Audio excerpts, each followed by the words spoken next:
too hard. Yeah. We're gonna go ahead and get started. I do need a motion from council to establish a mayor pro tem for the evening. I'd like to make a motion. Eric Strange, please. Got a motion for Eric Strange. Second. All in favor, say aye. Aye. Any opposed? Thanks, You have to bring your name tag, please. You have to bring your name tag. It's not official. We're not the good one, next question. You did figure it out. Eric, I know you've been practicing for this for the last 3 weeks, so we expect it again. I always have a pledge now. Good.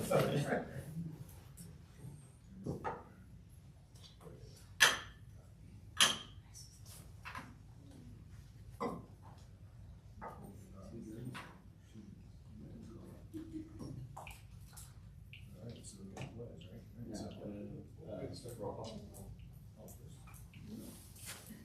call, please. Mrs. McIntosh. Here. Mr. Henry. Here. Mr. Olson. Here. Mr. Do in order. Mr. Beazle. Here. Mr. Blau. Aye. Mr. Here. George. Here. Now, please rise and join me in the pledge to the flag. Allegiance to the flag of the United States of America and to the republic for which it stands, one nation, under God, indivisible, with liberty and justice for all.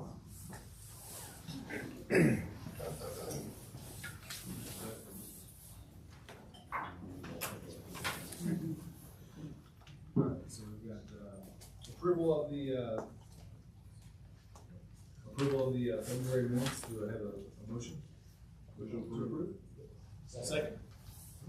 All in favor, say aye. Aye. Any opposed? Alright, it's passed. And we're, down to visitors and communications. So we got the Presentation. Fort Thomas Business Council. Nick?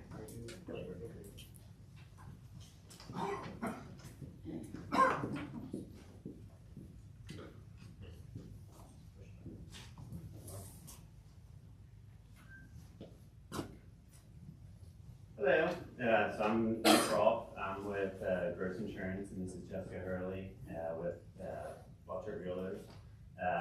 Just wanted to take a few minutes here to first of all say thank you guys. So I'm with Gross Insurance right here in Centertown, and I'm also the chair of the Fort Thomas Business Council. Some of you guys might recognize the name Fort Thomas Business Association, which first of all, we wanted to thank you guys for helping us through the COVID years with the funding. We wouldn't have made it through that without your all support.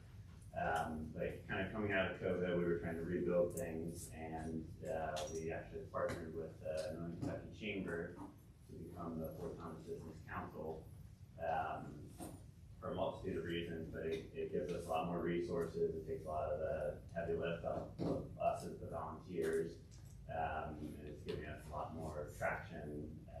So we're really excited about that partnership, and we're building membership, we're continuing to grow.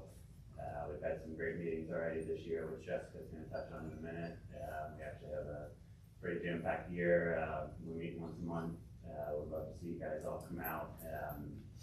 It's pretty low-key, great networking opportunities, a lot of good content. But I'll go ahead and turn it over to Jessica to tell you guys a little bit more. Thank you for having us. My name's Jessica Hurley. I am with Weigert Realtors right here in town upstairs in the Schoen building. A few things that I do outside of that, I'm also the Northern Kentucky Association of Realtors president, and I also serve on the Campbell County Board of Adjusters. In relation to what he just mentioned, the February meeting was a community update. It was the state of the city. Mayor Haas attended, Superintendent Brian Robinson, and the city administrator Matt Kramer was there. It was awesome. We had about 60 people show up. Lots of really good information to share with the business owners to know what's going on in the city, things that were coming up and things that are being worked on right now. The next meeting is on March 28th. It's at 5 o'clock. It's a networking meeting. It will be held at Kamal. I do want to thank the three council members that showed up to the business meeting. We really did I appreciate your support and your attendance, and I'd like to encourage the rest of you to show up at any of our events that you're able to come to. It means a lot to get the support from you guys as well, and I think it's valuable for you to see what we're doing. That's all I have. You guys have any questions for us? I'd like to say that you guys did a fantastic job on the last update. I mean, all the meetings are great, very networking, bringing people together. Communication is great. I just wanted to say that when, I didn't know how it would go when you guys transitioned over. And is Beth, does she work for, who does Beth work for? The chamber. The chamber. The organization and the emails that have been coming from her to us, to update us and gently nudge us to make sure that we are engaged are fantastic. So I think that this was a nice evolution from where you guys are going. It showed you the work that you're doing is paying off. So Yeah. I think that's great. Yeah, there were a lot of questions and unknowns with the transition and how things would work. Since we're only the second city that's moved on to a business council, Florence did as well. Some other cities are looking to do the same, but yeah, I mean, I don't know how that gets anything else done. So it works full time for us, to be honest. Well, Northern Kentucky's a unique, anomaly where we all need to work together, making best practices for all of us, and bringing them on is just the next stage. Yeah. All right. Well, thank you guys. Appreciate your time. Thank you.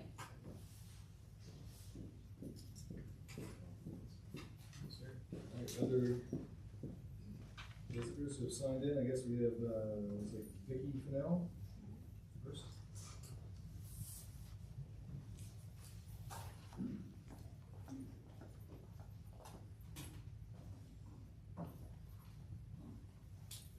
Hi, I just want to briefly speak tonight because last month's meeting was jam-packed. Your agenda was just jam-packed, and I think there were a lot of things that some people were speaking about that just concerns that they had, and I wanted to reiterate that. I hope as council members you are listening to your community. I hope that you are reading your emails because there are so many people that are willing to help. You can reach out to. They're watching, they're listening, they're reading, they're paying attention, they're studying your agendas, and they care. They care because they care about this community. I was out with friends this weekend, and the topic of One Highland came up, as it often does in circles. And, people were like, what is going to happen? We have 16 condos that aren't sold. Who's responsible for this? Where are we going with this? Are there plans to continue this? Do we need more density? Do we need more businesses? I just think that there's some really important issues that you need to listen to your community members so that when you vote, you are voting with confidence that you're representing what people want. Thank you. Thanks for all your hard work. Thank you.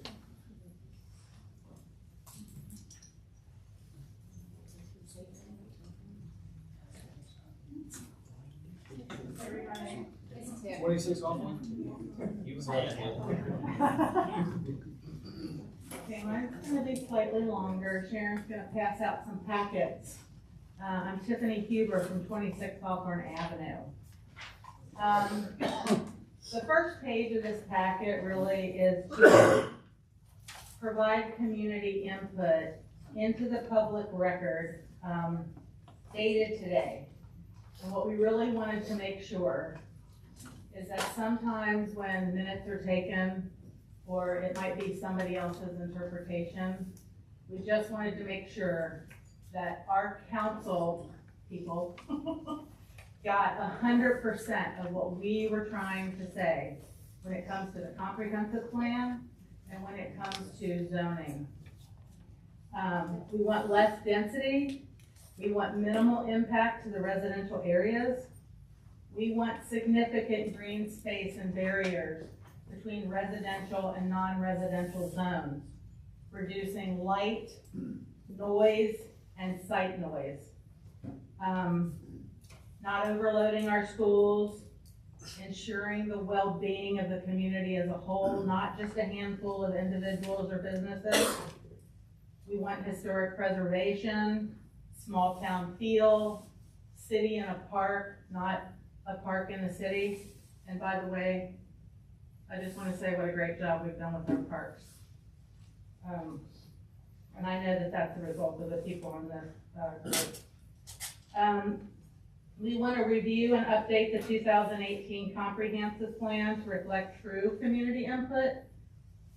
We want to ensure the proposed UDO, the Unified Development Ordinance versions, reflect true community input, especially zone specifications to support less density.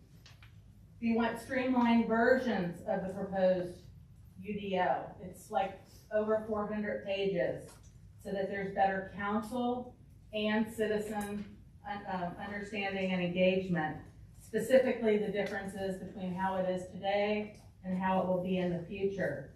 That way we can bring all of the citizens along. And also better understanding the power changes that are going to occur, including the waivers between the way it is today and the way it will be in the future.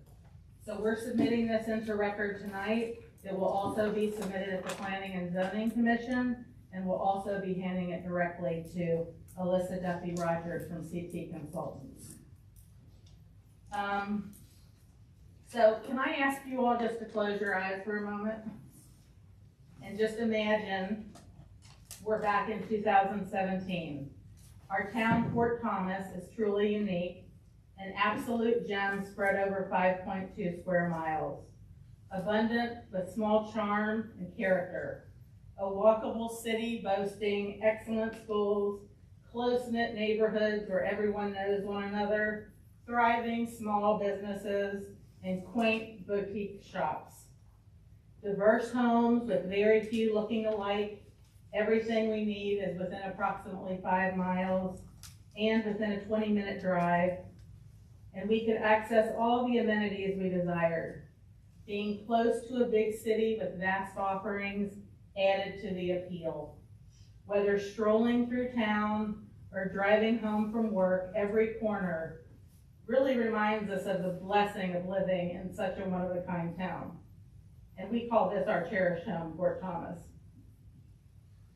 So I guess my next question is, how did we get here is the most perplexing question. How did we get here? For the past 20 years, we've had some individuals focused on transforming our town. While change is natural and gradual modernization is expected, their approach has leaned towards drastic alterations in complete opposition of our community input. This implies, and I'm sorry that it implies this, but it does, that there's a hidden agenda that prioritizes those changes over the needs and the desires of the community. And so if you could look at page 2 of what I handed out, this is what was used. These are the survey results conducted by the city and entered, and it was for the 2018 comprehensive plan. And if you look at these, the majority wanted to restore and preserve the district's historic district. And if you look at the next 3, those were a minority of create more houses, rezone residential land, tear down and redevelop portions of the business district to increase density. And I really feel like this has been the singular focus of our city. And I'll tell you why when we talk about the transparency issues that I feel like we still have that has continued over the last 6 years. 83% are of the opinion that there are sufficient housing types in Fort Thomas, and 60% want an architectural review of modifications to historic homes. And even the 2023 Brand Fuel survey indicated that Fort Thomas citizens said the city was amazing as is. And people truly love that the traditions are maintained and that it's an old sort of town. Tiffany, we're at 6 minutes. If we got some other people, if you could wrap up a little bit. I will see my minutes. Who was that? Melanie Powers. If you examine, so really, if you look at this and go to the next page, this is really in direct opposition to the survey results. There's things that weren't done, like securing a certificate of appropriateness from the Design Review Board to demolish 4 buildings located in the historic district. Listen, I don't want to relive what we did, but it's a story. And this is the story that I'm trying to tell because I've been involved for over 6 years.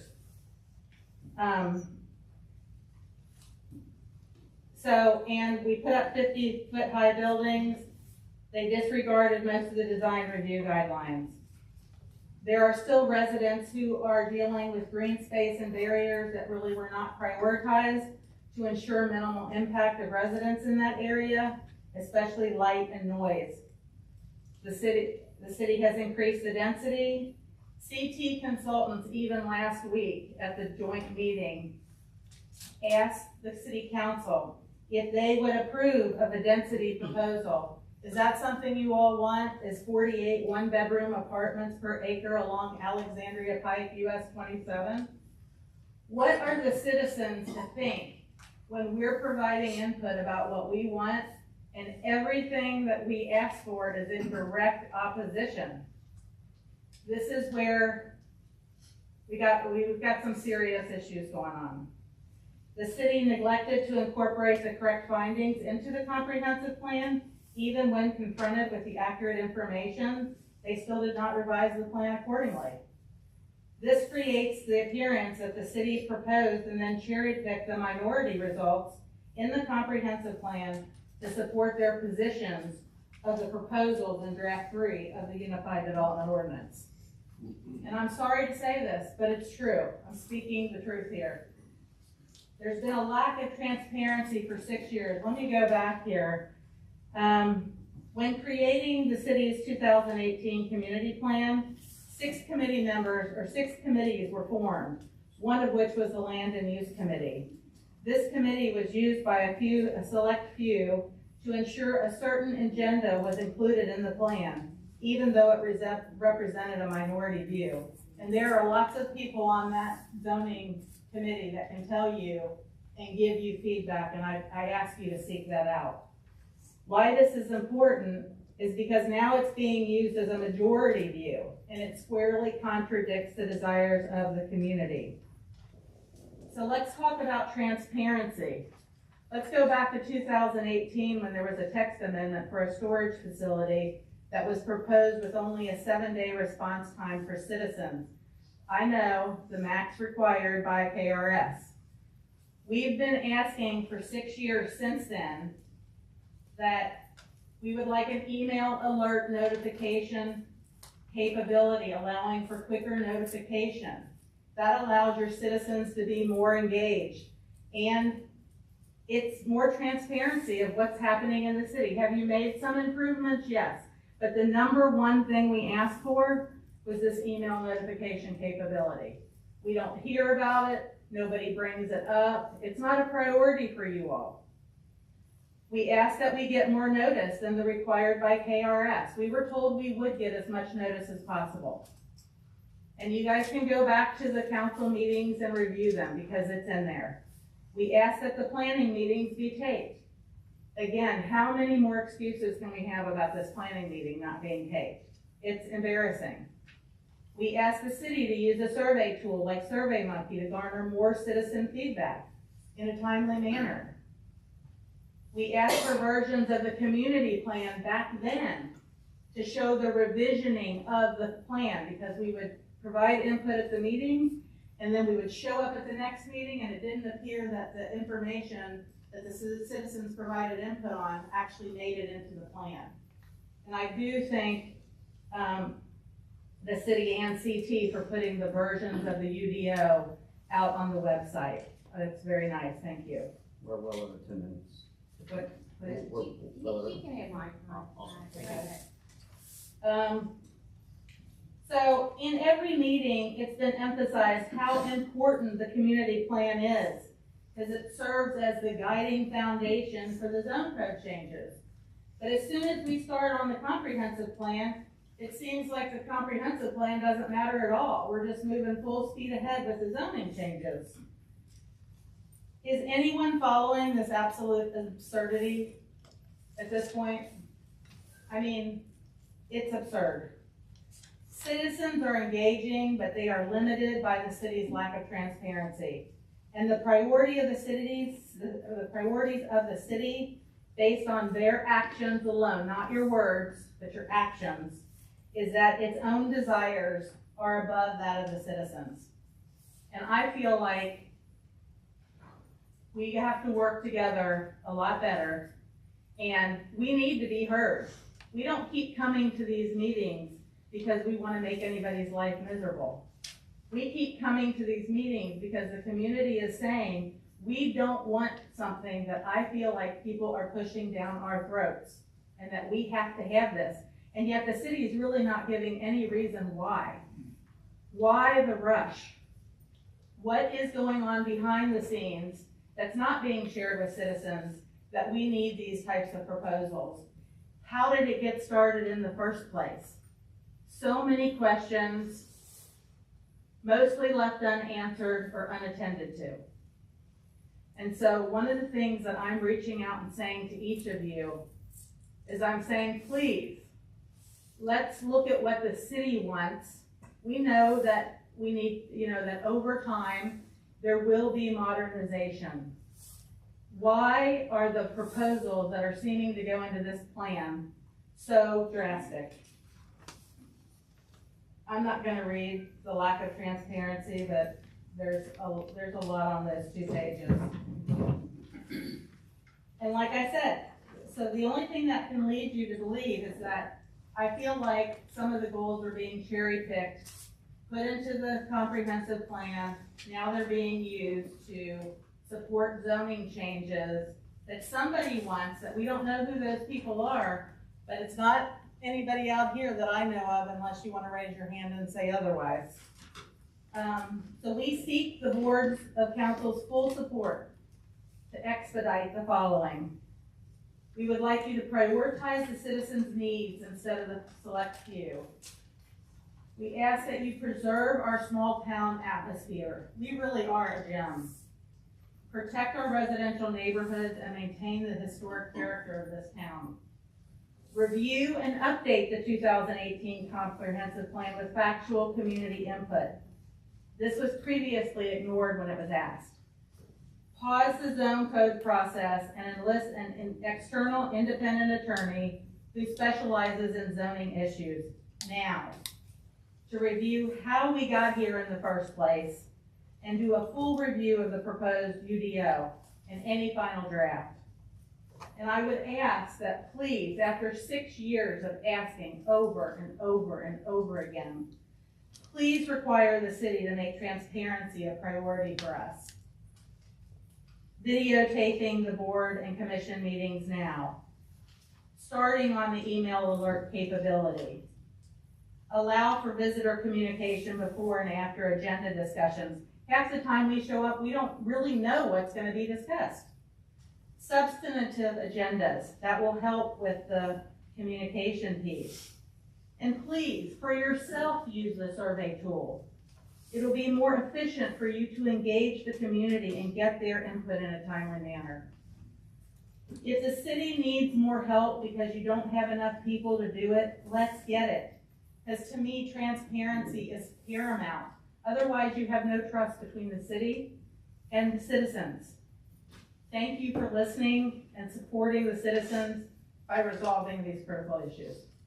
Thank you. You and I have never met. Would you We've mind? met before. Well, I mean, I met you when I was handing out the storage facility. but I mean, Within 6 if I had a years ago. meeting about these things, would you be able to email me so we can get a meeting and talk about some of these specifics? Sure. Yeah, thank you. Can I, is there just 1 minute of my time left? She went over, but Oh, sorry, okay. Sharon. Come Sharon, come on up. Come on up. Hey, by the way, thank you, Tiffany, and I just want to let you know that, and I think we all feel the same way, is that I rely on community engagement. And if it wasn't for you guys, I'm elected to represent you guys to the best of my ability. I cannot do that if you don't reach out to me and speak. If not, I'm going to make a decision that might impact you, and it might be in a negative way. So if you're not talking, I can't hear you. So please reach out to me. Let me know what's going on. That's all I ask. So I hope we can get you some more information and get you what you want. I hate that Tiffany feels like that, or anybody would. but I rely on it to make those informed decisions. I was elected by you guys to represent you, so I think we all feel that way, so please don't hesitate anytime. And no question is stupid. As you can see, the questions I ask up here, there's no stupid questions, so. Thank you. Sharon McKnight, 62 Miller Lane. We come up here because we are the feedback. I go to all the planning commission meetings and as well as the coffee and conversations, which we greatly appreciate. But sometimes our feedback doesn't seem like it's being heard or goes on deaf ears. And our concern is that we just don't understand how none of either stuff's left out or it's not being put through or it's completely being ignored. And that's why we're asking the council if you guys could step in and maybe help with this, because this isn't about me or just a few of us. It's about putting the entire community's best interest first and preserving the historic character of our town. And that's all we want to do. I mean, it's not just our input, it's the entire community's input you need to form this town, and that's what we're asking for, to have a better communication. And I guess what I'm trying to say, to really listen to our feedback and have a good look over all of this, so it turns out for the best interest for everybody. Okay, thank you so much for your time. So we're going to Peggy. Peggy Mitchell.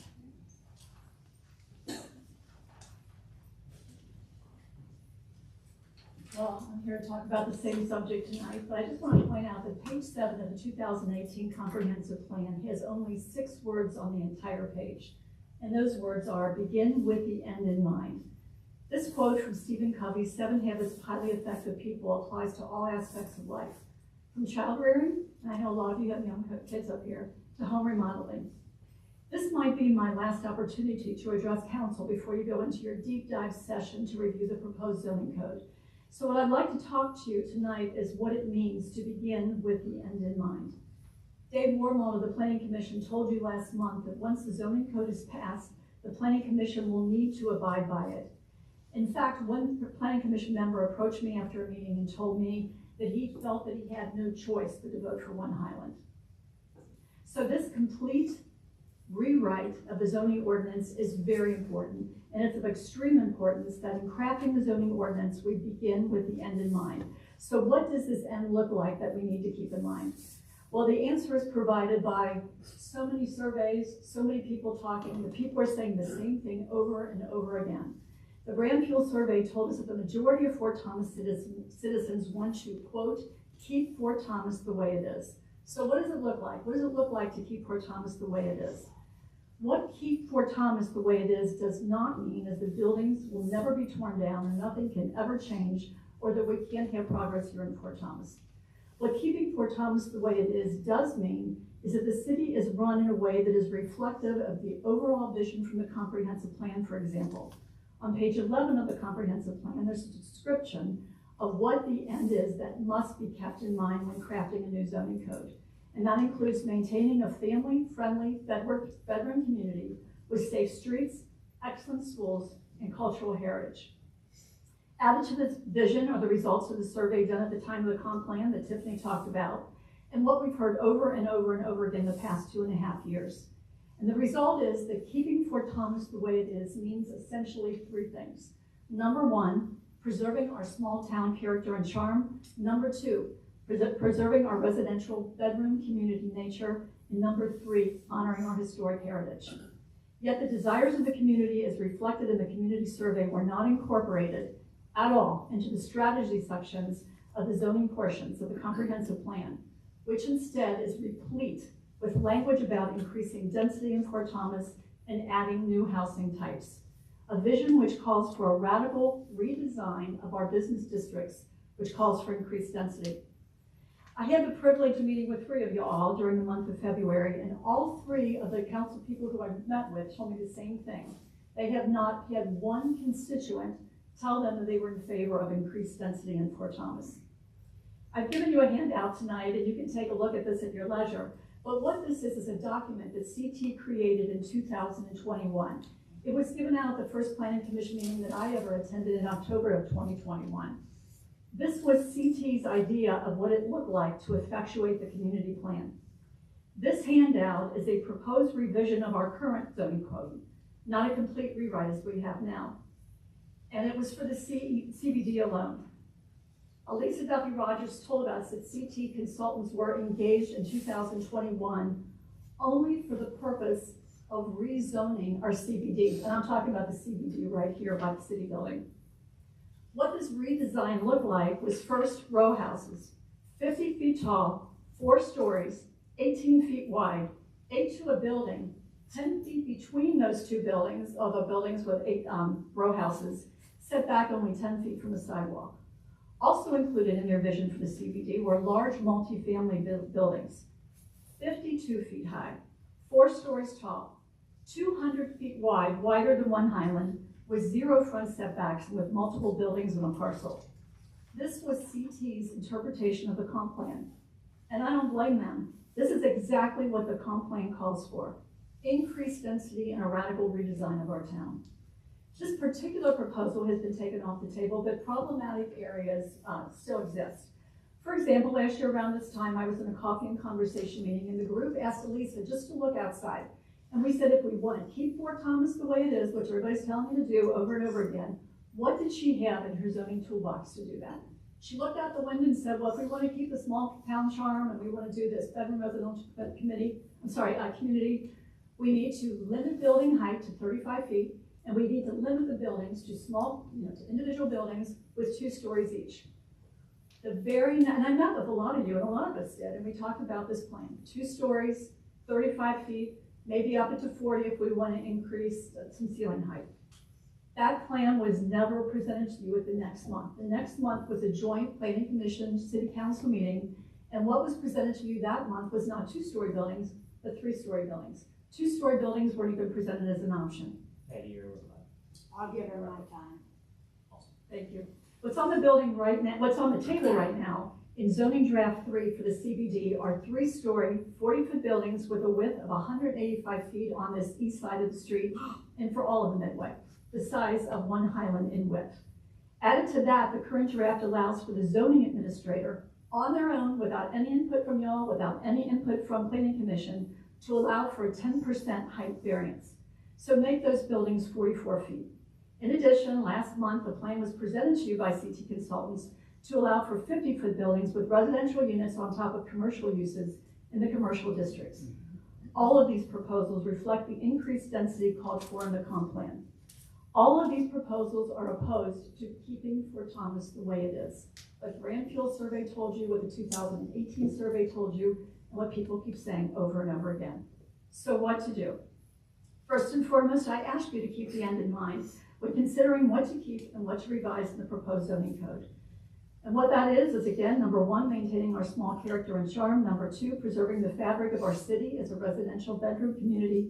And number 3, honoring our historical heritage. Next, I ask you to procure outside legal counsel to help you understand the complex issues in the 440-page proposed ordinance, and also to identify any legal pitfalls it may contain. Next, I ask you to make changes to problematic areas to the proposed code. Alicia's told us, for example, that there's no problem in not only doing a height restriction in the business districts, but also a story restriction. So I ask you, we want to keep it the way it is, let's limit the height to 2 stories. Elisa also told us you can limit these increased powers that are given, for example, to the zoning administrator. The zoning administrator does not have to have a 10% automatic variance for height.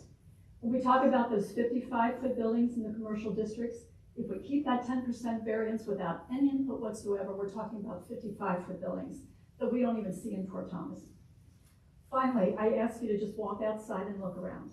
Look closely at Fort Thomas. Look closely at the CBD, the Midway, all of it.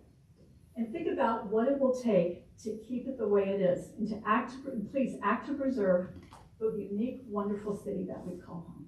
Thank you. Thank you.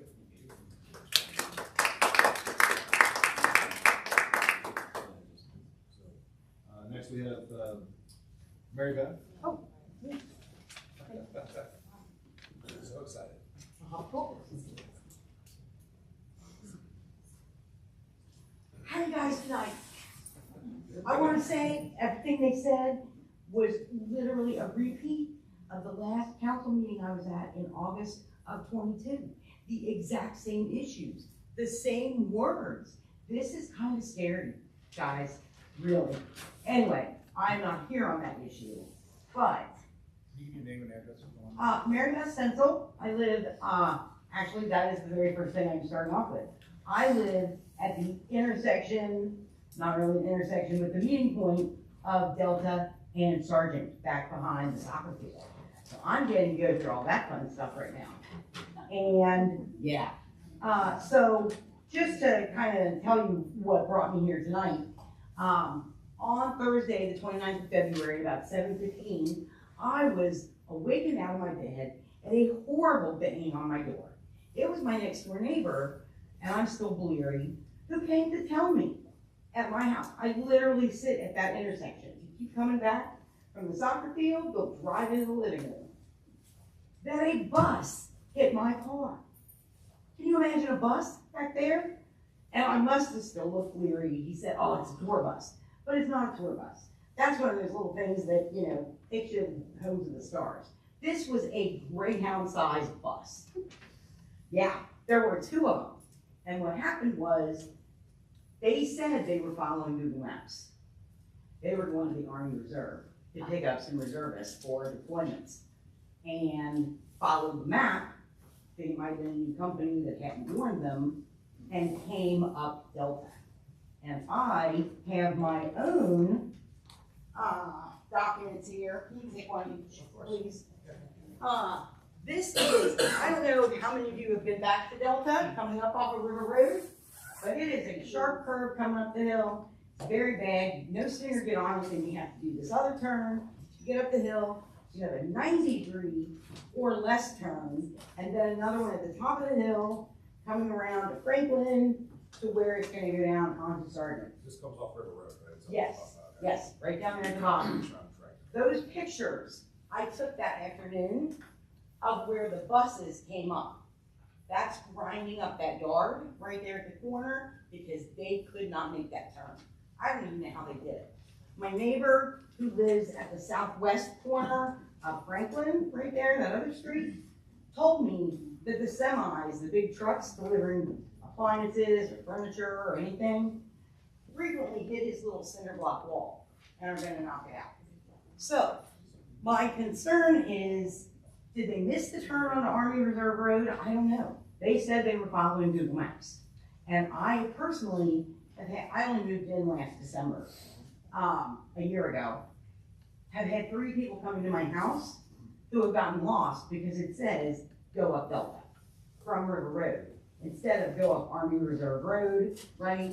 And so I know that it's complicated for them. One got lost in the little houses that are up on that little ridge above River Road on the left, right past Delta. So I had to talk him out of there. So that is where I'm at. I've shown you the pictures. I told you about what's going on with my neighbors, that damage, and a bus hit my poor little unsuspecting car. It was minding its own business at 7:15 in the morning. And I will just tell you, tracking down the insurance of the bus rental company, I am still in a rental car, and my car is still at my house. It hasn't even gone with it yet. That's a whole other story. So, my concern is, with the way the soccer plan is gonna go, we're gonna have buses. We are gonna have a lot more buses than one coming to pick up, or 2 coming to pick up some Army guys. What is the plan to manage the traffic with that? You know, are we going to, can we close off Delta, put a sign at the bottom, no through traffic, local traffic only, whatever we can do, or just not let the buses, no multi-axle vehicles? I know I've seen the sign. Is there gonna be a big sign at the bottom of Army Reserve Road that says, this way to the soccer field, right, that they can't miss? Because once they go past that, if they miss Army Reserve, they've gotta go all the way to the bottom to turn around. Because that one little access road right there past, I don't know who lives there now, but the Moores did, right, that little road that goes up. If you don't know it's there, and you don't because otherwise you would have missed your turn. You don't know you can maybe turn around there. They are all the way down there. And then what happens? You can't get on Route 8 this way. How far you gotta go that way to turn? It's gonna be a nightmare. What is their plan? Can somebody tell me? So you're saying that those buses came up Delta from River Road? Yes. That's impressive. Yes. And yes, exactly.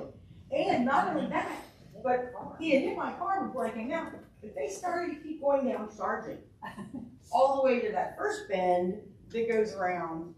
And it took forever to back up 2 buses.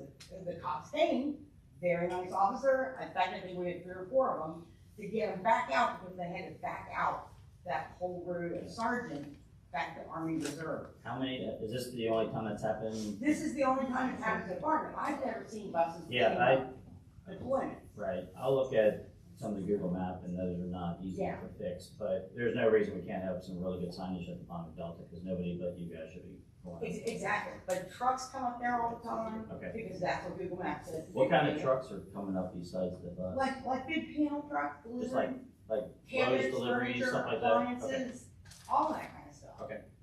Is there a way to list the street to where it's not an access road on the? I've even deleted roads for Google and said it's not a road anymore. Yeah. What if we change the speed limit? I know we talked about this at one of the roads before, Thomas, we change the speed limit. It'll deter traffic around it. If we drop it down like 5 miles an hour, some of those maps won't send you up that road.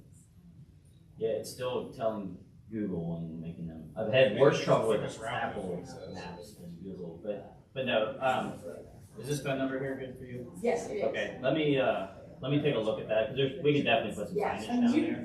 can see, they went right through that car. That's, yeah. That's so long. I'll talk to the reserves too, just to make sure that they're letting their contract. Well, and that was my question to the 2 bus drivers was, you know, is this the standard company? Because I would think they would maybe communicate to the They driver. usually use the same company, but they may have switched this Right, time. yeah. And this was last Thursday? No, this was 3 weeks ago. This was the 29th of February. The 29th? Okay. And just as a small related issue that actually, I had been thinking about bringing up until last summer when I found out what was going on right with the soccer field. And the last I was in the loop on that, it was, thank you so much for that meeting. Who owns what? The school says it's a city issue, city says it's a school issue, blah, blah, blah, and I'm sure it all got resolved. But what I wanted to come in, that kind of upended it, is coming in from the top of River Road by the hospital, and coming back, and there's the Army Reserve, and there's the stop sign, and here's the road, here's Army Reserve. That is a really hard turn to make. I don't know how much you guys actually go back there and go that way to get to the soccer field, but it's very awkward, and you've got to swing so far that I can't believe there haven't been more accidents. That's being fixed with the redesign as well. Yes, well, that was my question, is are we gonna clean up that intersection? Do you have email? Yeah. Can you shoot me an email, that way Yes. we can connect? I'll show you the current plans with that, and then Okay. I'll talk to you about this, and then Okay. if anything like that happens again, let me know right away, and then we'll, sometimes it just takes a little bit to figure out why they did what they did and see how we can. And that's why I said, I know that Google Maps brings people that way, but it feels like maybe they missed their turn. Yeah. You know, and Google Maps doesn't say, oh, you're in a bus, you can't go that way. Yep, all right. So, but yeah, I really appreciate it. It was very startling. Not the place you think you're gonna hear about, but especially since Tank's not even in town anymore, right? Yep. And they'll go that way. Thank you very so much. much. Thank you. Thank you very much.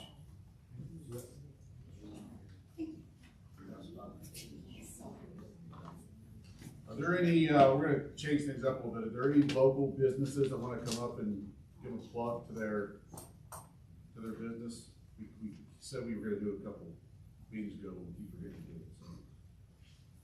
I see Fort Thomas Coffee back there, I know you wanna go. He can't wait. Slow down, Justin. I'm good, thanks. Oh. Anything except gross insurance. Yeah. And pub, and we had a pub representative. You don't want to have to listen to me twice.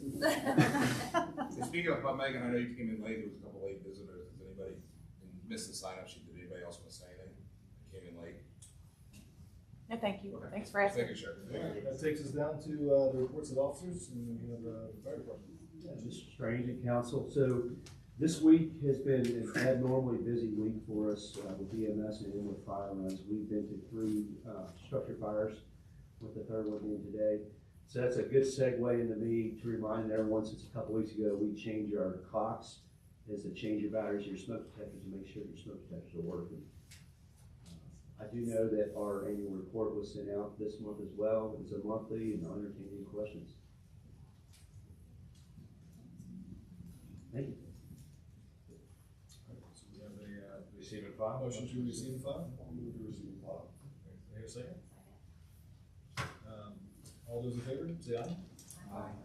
Any opposed? I do have a question though, just curiosity. You had 3 fires at, We had 3 fires this week. and I mean, how often do we have it? It didn't seem like I ever hear about one, you know what I mean, as far as like, were they serious? Was that, you guys? So the 2, we've been to 2 in town and 1 out of town. The 2 in town have been fairly minor. The 1 out of town was a little bit more serious. If you're getting called out of town, I imagine it's, how often do you get called for fires? Varying sizes, anywhere from about 1 a month, I would say, about 12. Next we have the police department report. Thank you. I just had a couple of announcements. First is we are coming up on our spring DEA drug take-back day. That will be April 27th here at the city building. We'll get together a nice flyer and put it on our website and our social media accounts. But if you have anything that's expired or unwanted, bring it on up and we'll take care of it. Second, as Chief Damon said, our 2023 police annual report is also finished. I believe it's in your packet, and we'll get that up on the website this week as well. That's all I had. Thank you. Do we have a motion to receive and file?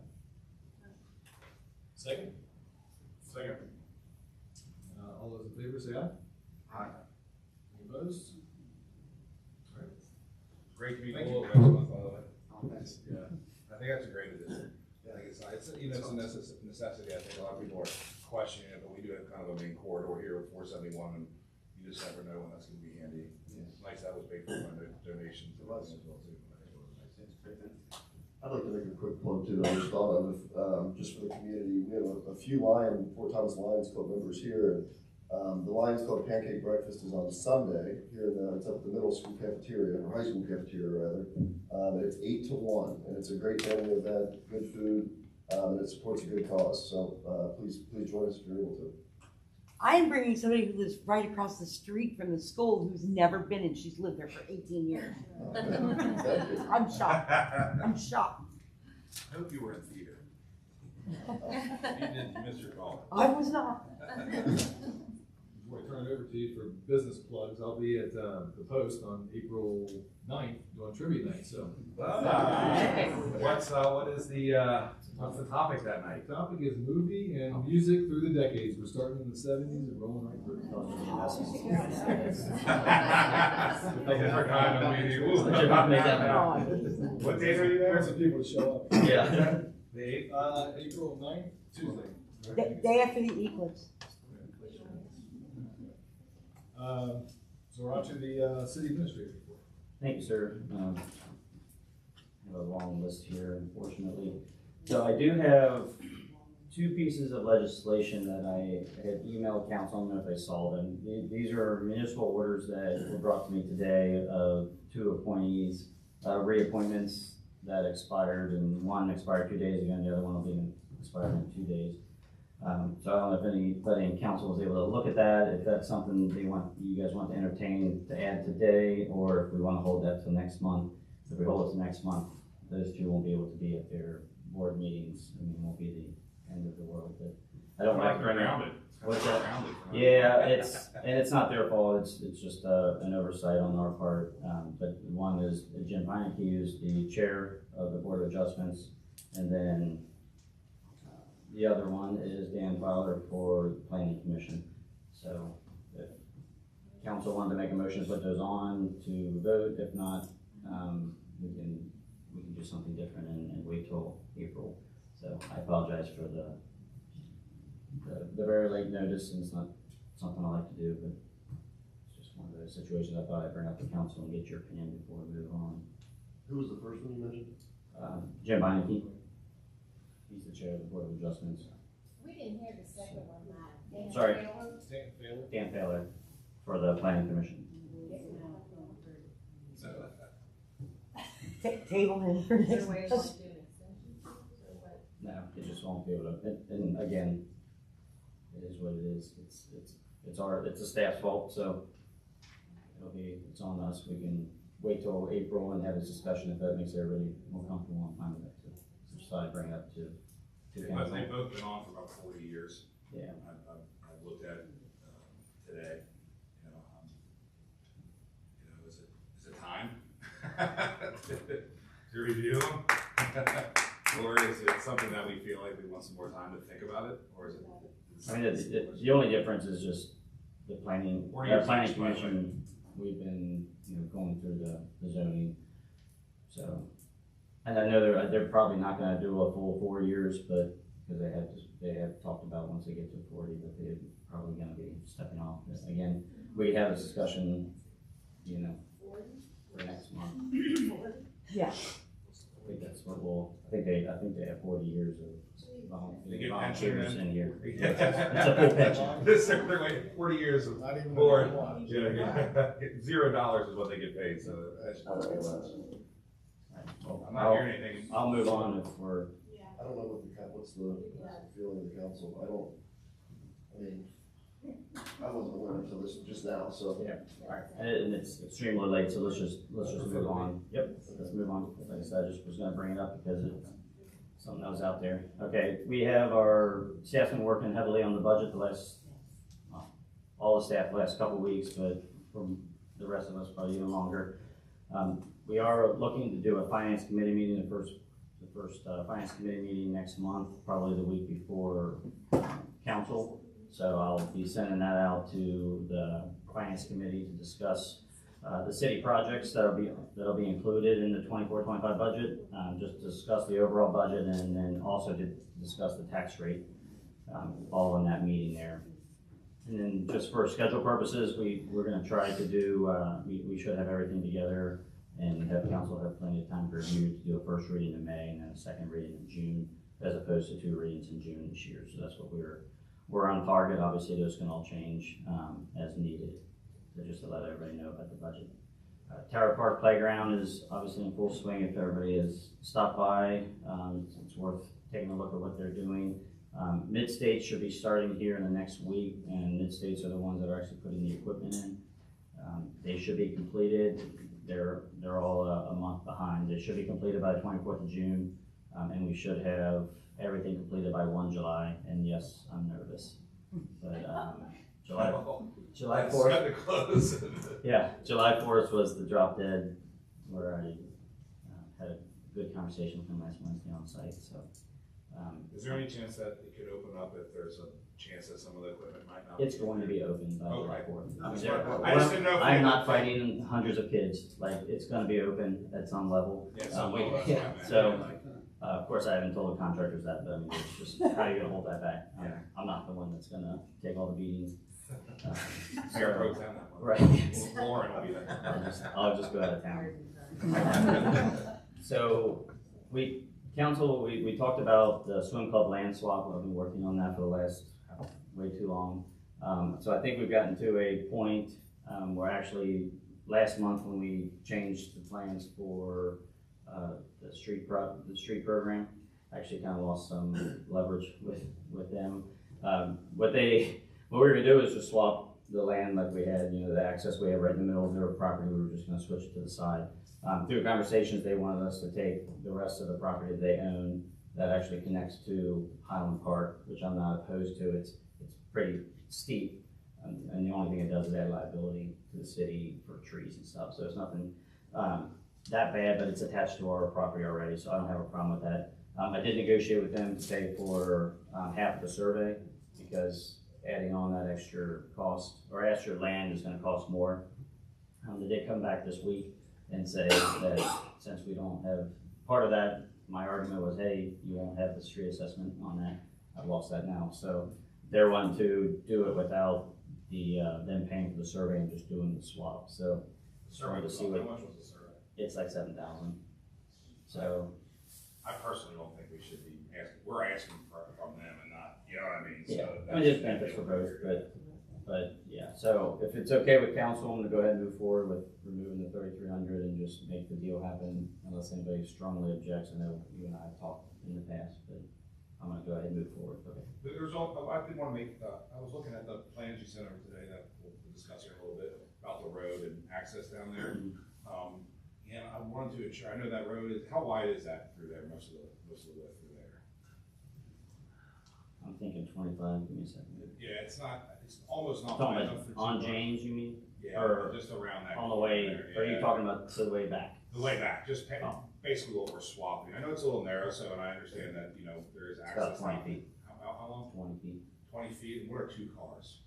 20 feet. So, just Yeah. during this to be cognizant of if we can pay to restripe their lot, if we can gain a foot or something like that, or if there's some pull off areas so that we can create for wider vehicles. You know what I mean? To make anything that, just something if you can finagle something, just to make sure it's a little safer for people to pass. Okay, sounds good. But if not, I will make it. Okay. So for the zoning ordinance, I did email council this week. I do have costs now for zoning reviews and legal reviews, if that's something that we start looking at moving forward. And did you want to talk about anything, or you want to? Yeah, so, with that, I'm not opposed to the idea. I know I've had some discussions with certain people on that very topic, both on council and in the community. But I have asked.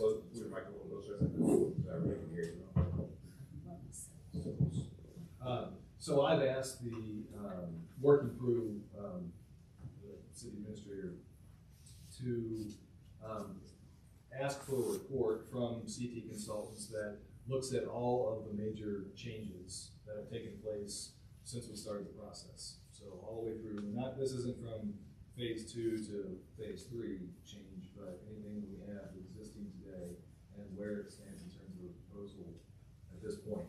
So I want to get that on a document so that we're all literally on the same page in terms of what the major changes are that we're talking about. Because we've had discussions all over the place about a bunch of different points, so that we can go through that as a first step and make sure that we understand, first of all, what's being changed in terms of substance and why it's being changed, and then what the implications of that are. You know, it now allows you to do something you couldn't do before, or not do something, and then, you know, we can look at it piece by piece, because each piece of it could either be approved as is, it could be modified, or we could remove it, or leave it the same as it is today. So I got a draft back of that. I reviewed it. I didn't think it gave enough detail for what we would need. So I sent it back and asked for through Matt and asked for additional detail, and I just got that back.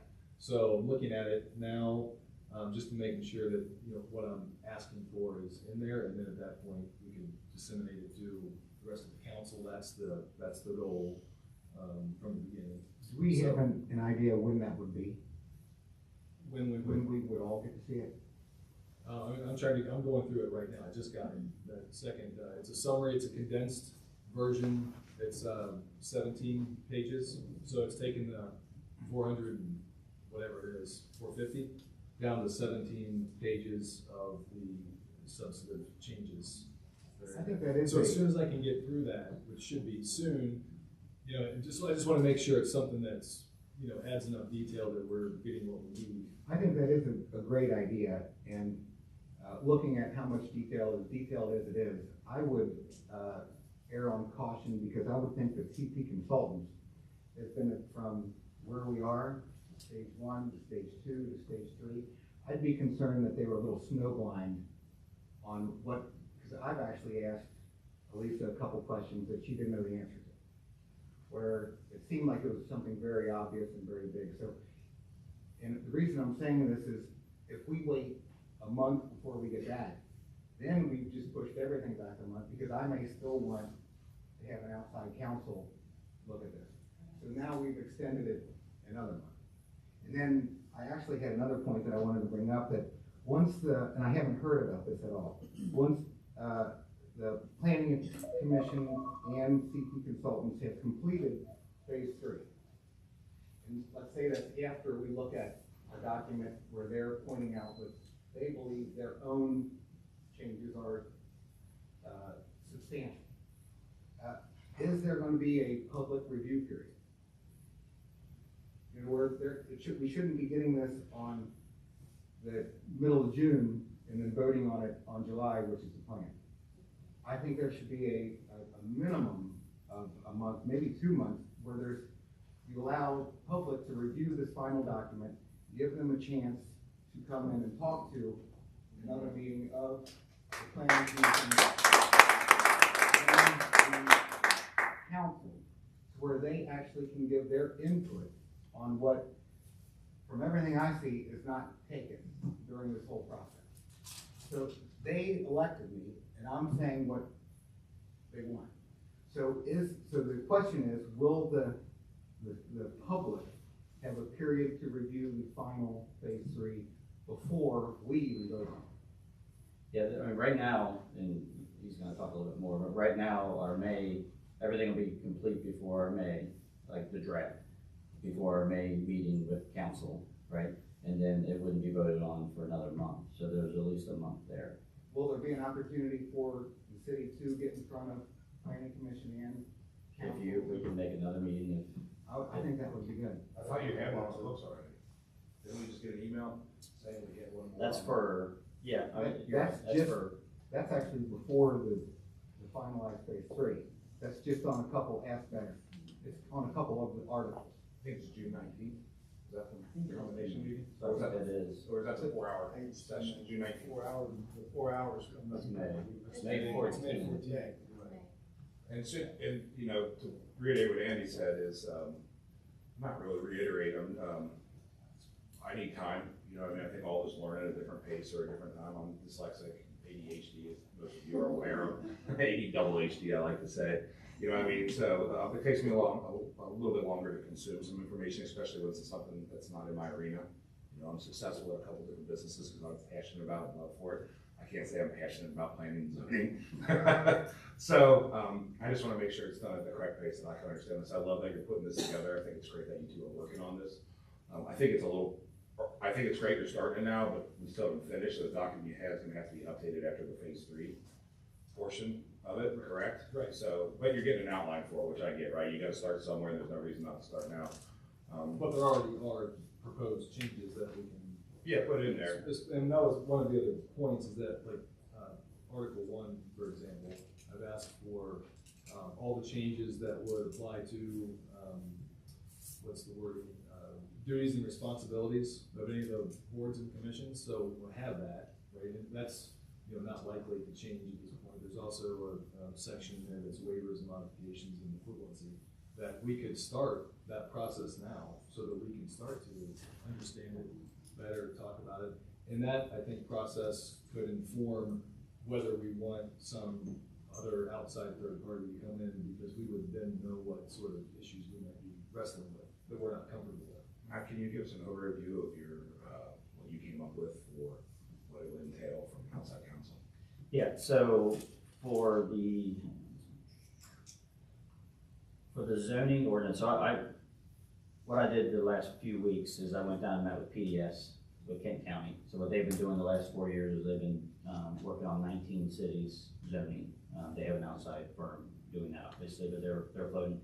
So I kind of went through their process and our process to see where we're the same, where we're different. They don't do any legal reviews because zoning is really not a attorney thing. But, you know, so they explained all that through. So I did get with 2 more local zoning groups, ZoneCo and I can't think of the other group right now. Look it up. What's it? I'll find it. Yeah, it's kind of like an attorney name. So for those, it's between 5,000 and 25,000 depending on the scope and what we're wanting. So, you know, just a rundown, make sure that they don't see any big, you know, landmines, things like that, up to where they're gonna give suggestions like 35 feet totally squashes anything that would go there in my view, because I had talked to a couple about them because I sent it to them, and you know that was kind of one of their comments, like the 25,000 is you know, we'll say that some of the buildings might not, if they burn, they might not be able to put back up, right? So, I mean, there's just some, they'll get into that level, as opposed to just, hey, are there any landmines, any big issues? And then legal review right now is between 3,000 and 5,000 is what I'm getting from, I got 3 different, zoning, probably the top 3 in the North Texas, zoning attorneys. Just to get, again, there's probably gonna be pretty short, they're just gonna say this is legal, because it's either violates the state constitution or doesn't, which is pretty cut and dry. But, so before we decide on that level, I just wanna, I'll map it out to give expectations of what are you wanting in return, because I don't wanna do it and then. Yeah. So I think that's part of going through this process that I'm talking about now, so we're more informed, and so we can ask more, better questions and get the answers we want if we want to go that process versus just getting another opinion on. Yeah, and the legal review would probably take more than a month. The zoning will take between a month and 4 months, depending on the scope. So we could be pushing this, maybe we should get it going now then, so we're pushing this vote back to October then? Well, it just depends. I mean, I think the 1 month analysis would be sufficient. So that would bring up another question. So when you were talking to them about the scope of the zoning, were you asking about were you asking them to review it, or were you asking them to compare it to what we have now? Review it. So they're not gonna compare it to. We can add that scope to it. What we're changing to, they're just looking at it. Correct. I think we should ask them to see what we're changing it to, like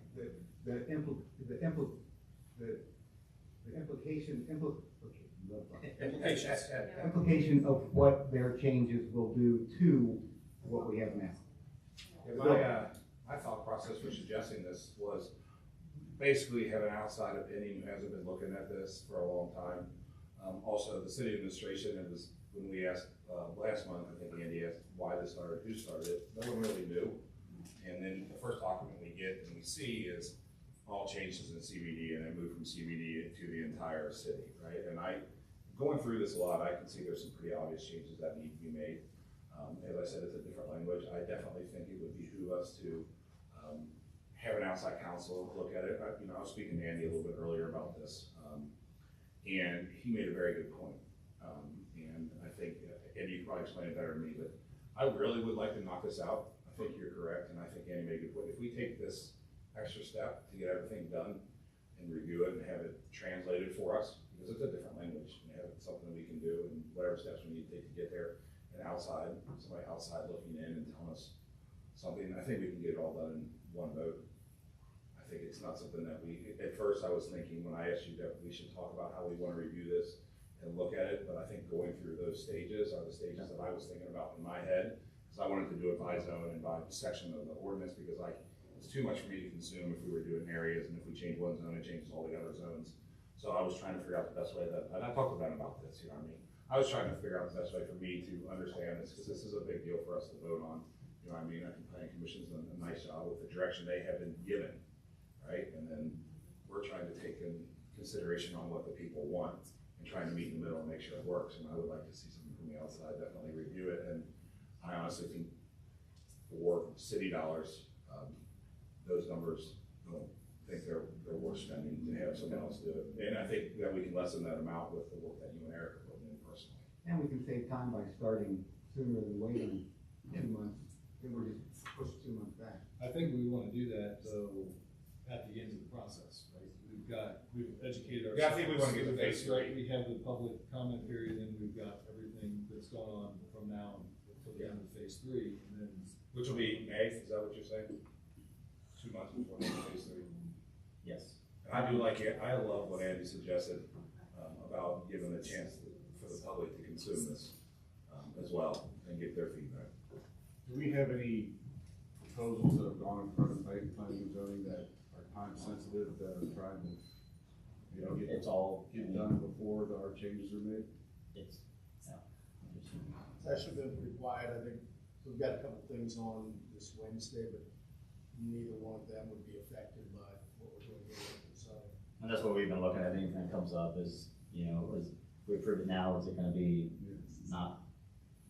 We've I think a lot of stuff that's going through the Board of Adjustments and for variances getting approved based on our opinions on residential anyways, because it needs to be done in order to, like the residential stuff and, cutting it down and doing things to allow them more freedom to, do what they need to their houses. All right, so I'm gonna get some additional quotes for what you guys were talking about, and then I'll firm up some timelines. And then kind of go off of what you said, because I think that makes sense. Yeah, and Matt, before we make a decision, I know we're not gonna do it tonight, but I'd be interested to know if we're speaking about a consultant, a firm, or a legal service. You gave those numbers, and it depends on the scope, but let's say, I'm interested in knowing what, if the scope is somewhere in the middle, for example, $15,000, what do we expect to get in return from that? That's critically important. I'm married to a pretty smart attorney, and I hope she's watching this and heard that.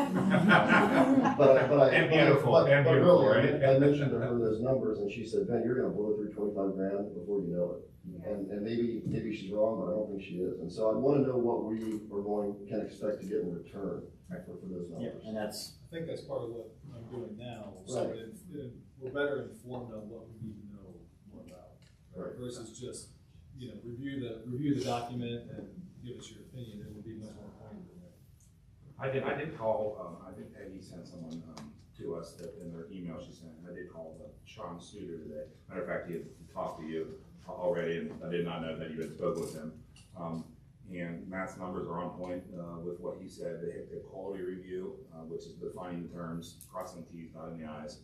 There was a peer review. There was a full review practices and options to consider. I'm not sure we're going to need that at this point necessarily. And then there was just a comparison review, and it all came in right around the numbers. He said 30,000 give or take would be the number, and I think you can lock that down for what they have to do. Yeah. A whole proposal. So I'm just saying that, and I mean, it's something that the guy that I talked to and the gentleman that he has spoken to, and the other people understand that is While we're talking about this, I have one more thing that I've been thinking about. I've talked to a couple people about this.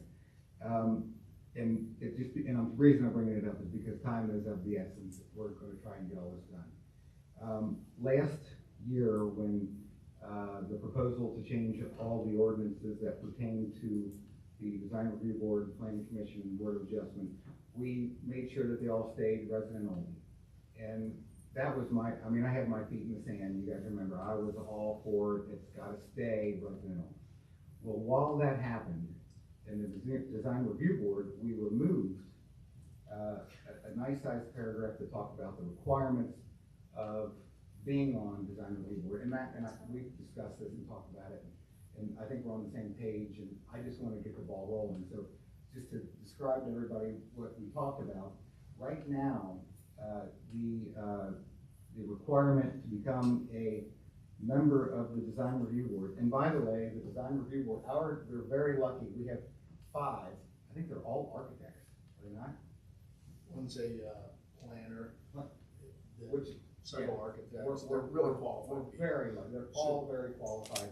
So it's not about anybody that's there now. It's about what could potentially happen in the future, which, for everything that I've ever seen, always does. So anyway, it's all a matter of time. It's only a matter of time.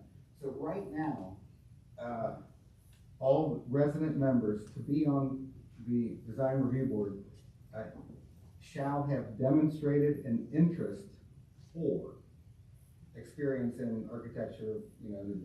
So the fact that all you have to do is, now obviously the 5 we have are very well qualified, and that's not the case.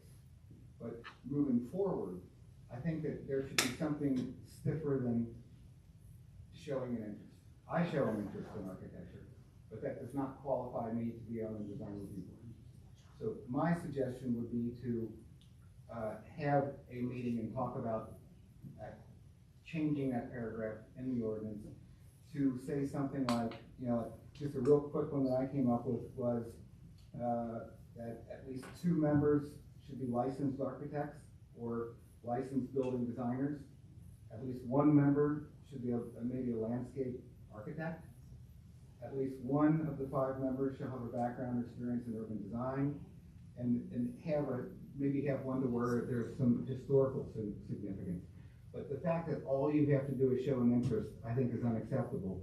And I want to get that changed now because the new zoning code really expands the design review board's powers. And I just want to know that anybody in the future that gets on that board actually has experience and they're experts. I think that's If all. you could send, yeah, if you could just send that verbiage to me, let's take a look, I'll take a look and see how it's gonna play out, to see how challenging it would be operationally. And then if everything's good, we'll just send it out to council. That's always the Get that. goal, but I think Yeah. in a city of this many people, you would think we would never have trouble finding some committed individual who's an architect. But you never know. Anytime you use, I think Peggy could attest to this, anytime you use shall, you're having yourself into a corner where suddenly you may end up not able to fill those spots. So I think, just think about it, and we can all talk about it, have input on it. At some point, there's always been an acknowledgement that that's what we want, and that's what we're trying to get. But if you say shall, suddenly the inability to find somebody to do that, and it may pop up, so just think about it. I think when we did discuss this before versus residents, non-residents, I also think this could be one of those issues that, you can change that in 24 hours or 48 hours, if there's someone qualified, if we're having an issue at some point, because the easy fix to get someone kind of. I don't think we have so many talented I mean, people. it's unbelievable, right? Yeah, I agree. I don't think it's Never never been just an said issue. that everything happens. Which one is it, Ann? Oh, man. It's the one I'm talking about. Exactly. I think there's probably some I think ways it's they good. could find to tighten it up a little bit, where interest is one extreme and a bunch of shalls is probably the other extreme. There's probably middle ground there. Every other city in the country, like I pulled up, I stopped at 10. I didn't find one place that didn't have at least 3 or 4 more than just the items I had. Yeah, if you can send it to me, then I'll start working on that, we can have that for next month for sure. All right, the next thing, I was gonna say final, but sorry.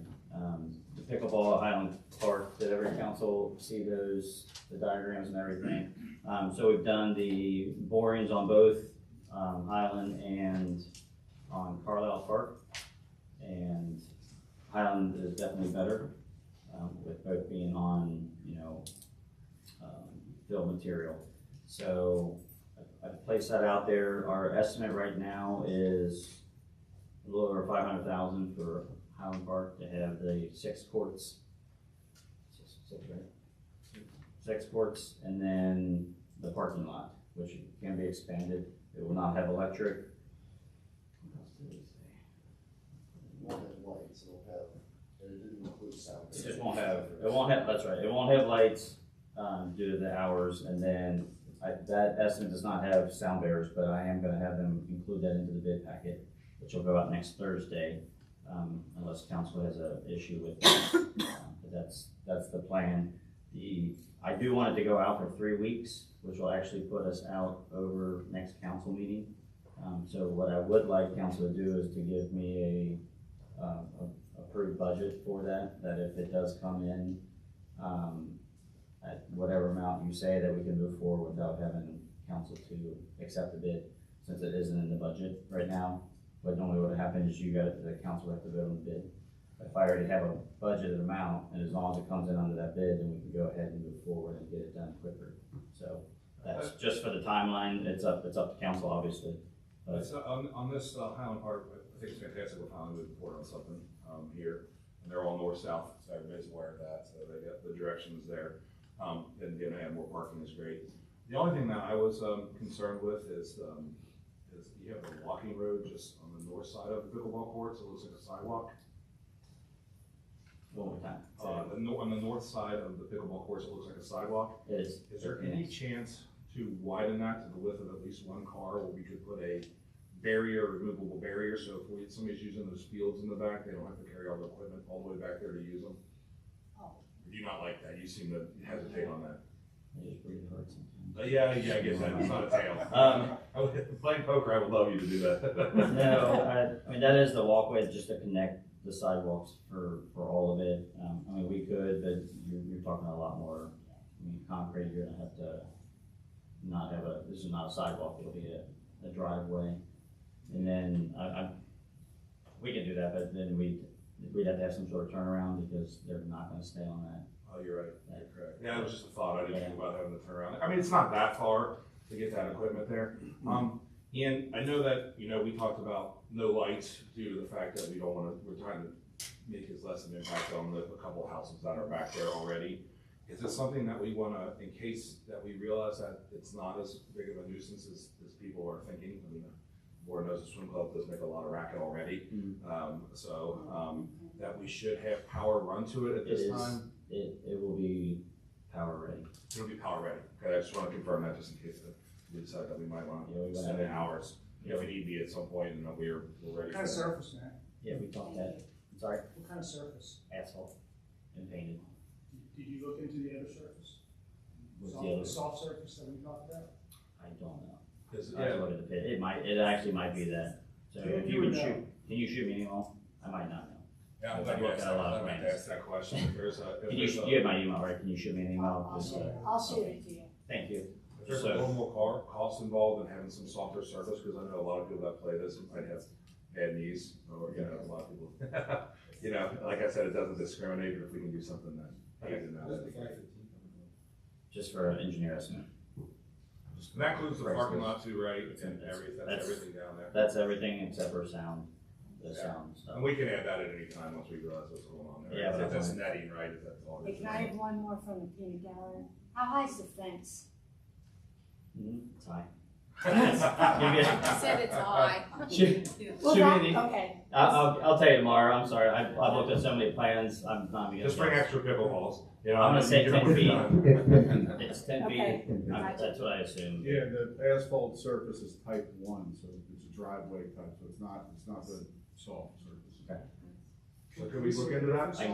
I'll get a price, I can always do an alternate bid with that and asphalt. Yeah, why don't would that be okay with everybody else if we did an alternate bid to see what the difference in types of material to use? Like I said, since the opening will be after the April council meeting, because it's a short, that month just falls to where we have it earlier. I'd ask to get a motion to approve, unless you want us to wait until May. And you want us to, you want a number that you wanna go to? Is that what Yes. you said? So the estimate's what, $511,000? You know. We can't pick an arbitrary number. We have to get it from. No, we can say, didn't you say that? An arbitrary, you said a number? I know we could pick an arbitrary, theoretically, but I mean, I don't know if the additions are gonna be $100,000 or $10,000, so we ought to be a little, tighten up the leeway we're gonna give, so that if we get some number back that's exorbitant, we can at least have some. I agree, I'm not saying we get like $900,000. I'm thinking 600,000 is what I would ask. I think that's reasonable, that with 1.7 million. I made that mistake. Indoors. You can't go over that. Correct. Yeah.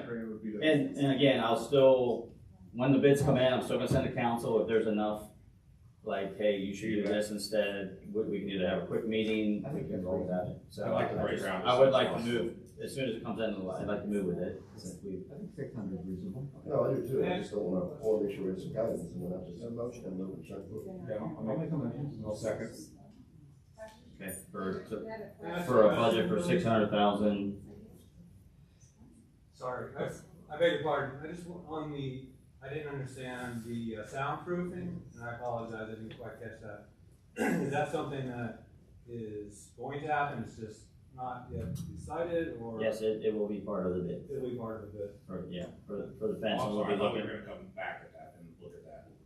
If it's No, I'm gonna add that in. Okay. All right. But what I don't wanna do is it be a problem, and then I have to have months of. I know, I'm with you, and that, the way that it was worded in this, I thought that's what you. No, I'm sorry. I talked to you once before, and you said, we can add it afterwards at any time, and you said Yeah, that there were change certain my, types. Okay. change my Cool. opinion, All right. just to make sure we have something, and it probably won't be the entire, it may only be 3 sides of it, but I want it to be. You know, we can soundproof the pickleball, we can't soundproof the kids on the soccer field, it's what we're disturbing it.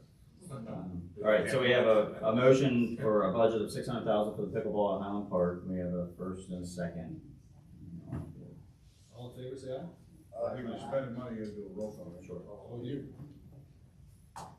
Roll call, please. Eric, Mr. Dunn. Mr. Olson. Aye. Mr. Strange. Aye. Mr. Beazle. Aye. Mr. Black. Aye. Thank you.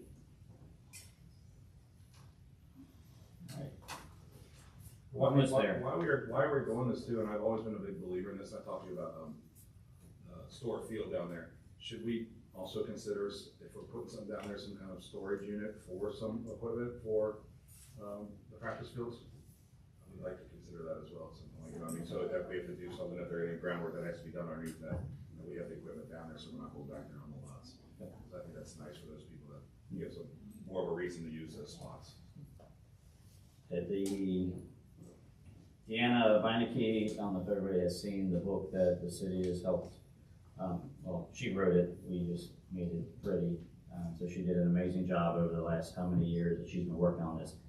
So the books are finally out. They are for sale at the city building and at the museum. They're $50 each. We only purchased a little over 200, I think.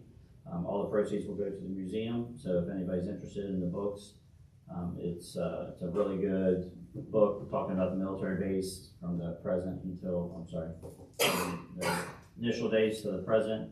They've done an awesome job. Lori Grice has volunteered her time to edit it, so we've done this really inexpensively, and it's a really phenomenal book. I've read it a couple times. So just to let everybody know, and she also has a book signing April 5th from 6 to 8 at Fort Thomas Coffee. So if anybody wants to get a book, we've got them for sale, and then she'll be there at April 5th from 6 to 8 p.m. and then she's got 2 or 3 other signings shortly after that. So it's an exciting book. It's been a long journey to get that here, and she's very excited, and it's turned out really well. So just wanted to let everybody know about that. And the last thing is we'll have a section of Army Reserve Road that is closed that they're working on right now from River Road, essentially to Sargent. And then once that gets reopened here in a few weeks, then the other section will be closed to start working on that. So just to let everybody know that, and that's moving forward. If anyone's questions, that's all I have. Did we talk about the skate park grant you got last meeting? I have not. You want to bring that up, or you want to write it? We got the $125,000 grant that skate park will be located up at the playground at Highland Park. I have very little information about the grant. I've reached out to the state, and we've been awarded, but I don't have timelines. I really don't have a lot. We've met with one group. We're looking at 3 different skate park companies. So we already had one meeting. I had to cancel the rest because of budget. It's taking up too much time. And then, so I think one this week and one next week, just to start getting that in motion, to get some costs out there. But I really don't have a timeline or anything until the state replies back to us. So. Did you want to schedule a Parks and Rec meeting to start getting the ball rolling on that? Because I know you had talked about. I don't know enough. Yeah, I just don't know enough. I mean, because I don't know. Most grants aren't immediate. It's usually 2 to 3 years out. Oh, really? So I just don't know about this one. I've never done the land water If we pay conservation. for it up front, does the grant reimburse us or not? Yeah, we did not start any.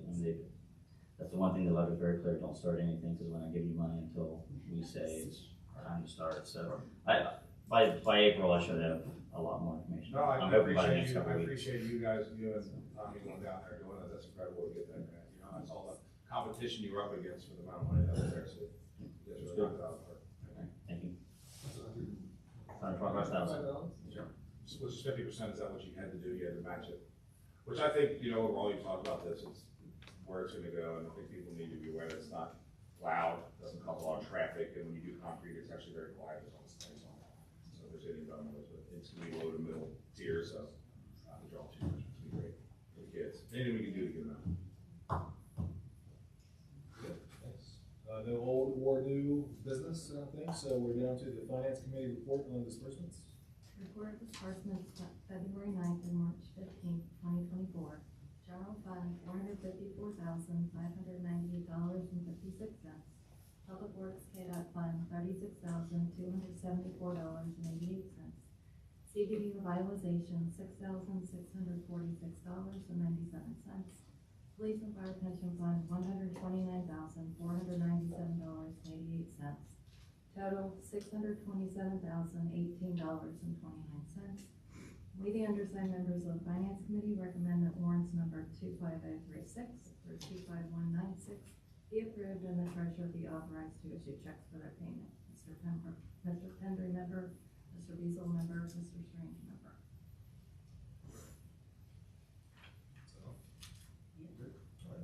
Do I have a motion to that? Concur. Motion to concur and recommendation. Concur. Second? Second. All. Roll call. Mrs. McIntosh? Aye. Mr. Pendry? Aye. Mr. Ellison? Aye. Mr. Strange? Aye. Mr. Beazle? Aye. Mr. Moore? Aye. Well, wait, one second, I want to say one more thing before you go into what you're gonna do. Is that, you know, we get a lot of requests and we continue to get them about transparency. And as I said earlier, I really rely on engagement from the community. We had a lot of topics tonight, you know, and I requested one to be on the agenda as far as like discussion of how we're gonna move forward with planning and zoning. And this agenda didn't have really any details on it whatsoever. I think we can do a better job of getting more details on what we're gonna discuss. I know that pickleball kind of came late today, you know, so I'm glad to get moving on that, but discussion about the planning and zoning, I emailed you a week ago about that, to add it to the agenda. And I think we can do a better job of maybe breaking down some of the discussions we're gonna have so that the public does know, so they can get their feedback before the meeting, and when they wanna come speak, they understand what they're talking about, and they're not just repeating themselves over and over again. I think it'll be better for me. How does everybody feel about that? What did you want added to the? Well, today we didn't have the pickleball on there. We didn't have the discussion for, when I asked you to add to the agenda, talks about planning, zoning, and how we were gonna move forward. Just think there was given a few more details on what we were gonna discuss and have decisions on. Yeah, and I do understand that some things come at the last minute, and some of the discussions we have billow into other discussions that have things, but there were topics that I requested, and I think other people, the public should know. Also, I did notice that the minutes were gone.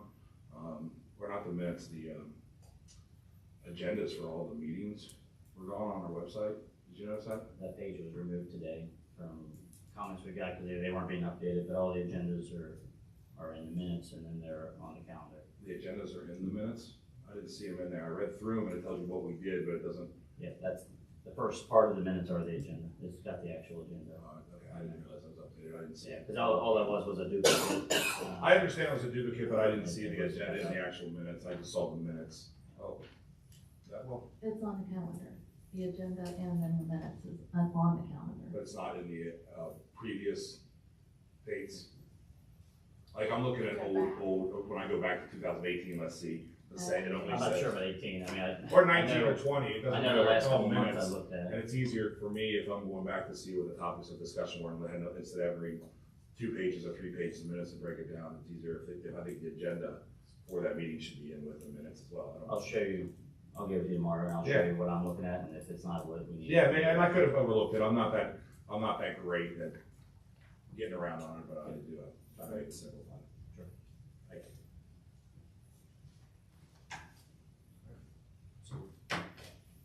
I have a motion to adjourn into executive session pursuant to KRS 1.810, collective bargaining negotiations between public employers and their employees or their representatives. Could you repeat that? Sorry. That's all right. Motion to adjourn into executive session pursuant to KRS 61.810, collective bargaining negotiations between public employers and their employees or their representatives. Second? Do we need roll call or just all those in favor? All in favor? All in favor, say aye. Aye. All those opposed?